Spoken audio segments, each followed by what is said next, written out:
अति दरिद्र हो जाएगा। अब गुरु माता कर दिए वह प्रसाद था, नहीं खाता तो भी दरिद्र हो जाता, और खा भी रहा हूं तो भी दरिद्र हो जाऊंगा। तो मैंने क्या सोचा कि मैं भले दरिद्र हो जाऊं, मैं भले कष्ट को पाऊं, मेरा मित्र को ऐसा कष्ट ना आवे, इसलिए मैंने चना को अकेला खा गया। सखा, ये उसी का परिणाम है। मेरे हाथ में आने पर वो चना आपके लिए नहीं था प्रभु, मैंने कष्ट को झेला है, लेकिन मैं भले भले पा सकता हूँ, आपको दुखी देख नहीं सकता। इस तरह से एक बार दूध ने कहा पानी से, बोले अरे पानी तुम्हें कोई खरीदता है? बोले नहीं खरीदता है।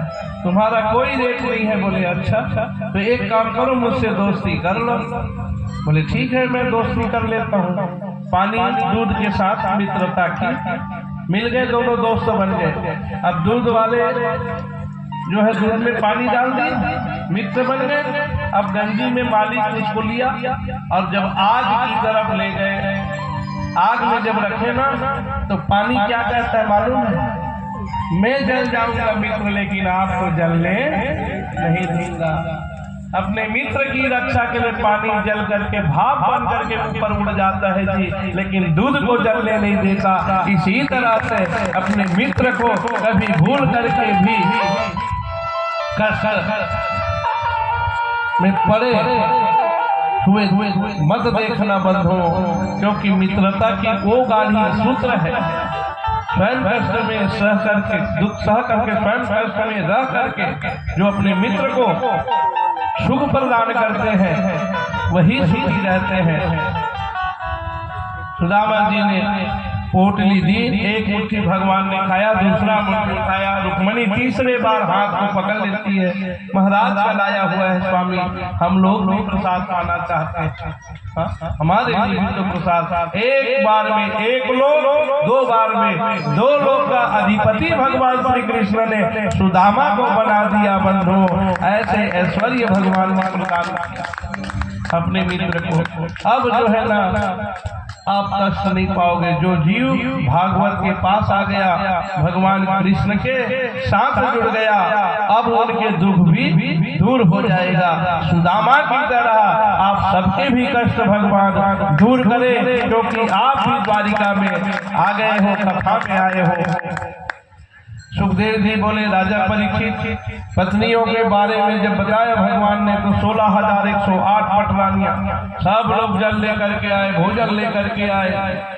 एक जगह भगवान तुलसी डाल करके एक थाली को पाया और सबको प्रसाद बनाकर बंटवा दिए जी। हाँ, रहना पड़ेगा। बोले 3 दिन तक के रहे भगवान का धाम में भी अधिक दिन तक नहीं रहना चाहिए, कोशिश करें। यात्रा भी गए हो तो ज्यादा दिन ना रहे, नहीं तो फिर होगा क्या वही मनस्ता ना आ जाए, मन में खराबी ना आ जाए, विचार खराब ना हो जाए। इसलिए बचने के लिए तीसरा दिन जब भगवान से विदा लेकर सुदामा जी चले हैं तो कहते हैं वही पुरानी जो धोती थी उनको वापस दी। पहले तो 3 दिन पीताम्बर पहना के रखे थे अपने जैसे श्रृंगार में, और जब जाने लगे तो पुरानी फटी धोती दी। सुदामा के मन में खिन्नता आई। मैं पहले भी सुशीला को बोला था कि बड़े लोगों के यहाँ नहीं जाना चाहिए, क्योंकि गरीब के ऊपर दया नहीं करते हैं। हाँ, देखो ऐसे भाव बना के चले, लेकिन जा रहा हूँ तो नहीं, फिर पलट के बोले, 2 बार बोले, 3 बार बोले, ठीक है सखा जाइए तो सही। और जब अपने कुटिया की ओर पहुंचा ना तो टूटी फूटी झोपड़ी भिगाया हो गया। अरे कहाँ चला गया मेरा झोपड़ी?